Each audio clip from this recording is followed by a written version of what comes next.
bizni kam ko'rasiz, ammo aynan biz chegara askarlaridek ertayu kech sizni va uyingizni xavfsizligini ta'minlaymiz.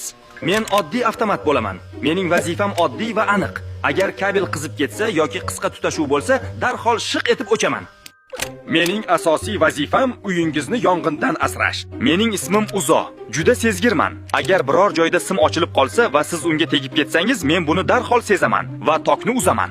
Meni vazifam simlarni emas, aynan sizni va farzandlaringizni tok urishidan saqlash. Menga qaranglar. Men div avtomatman. Ya'ni har ishga qodir askar.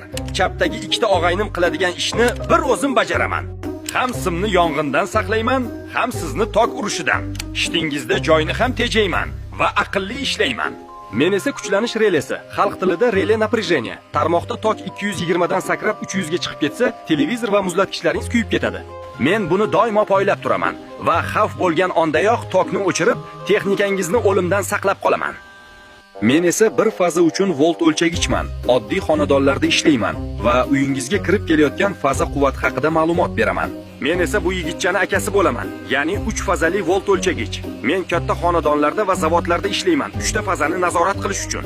Men esa kullerman. Bu askarlar ertayu kech ishlayverib, yonib ketmasliklari uchun elektr shitini muzdekkina qilib turaman. Men bu askarlarni bir joyda jamlab turuvchi elektr shiti bo'laman. Faza elektro jamoasidagi yigitlar meni ulashsa, mazza qilib komfortda xizmat qilaman.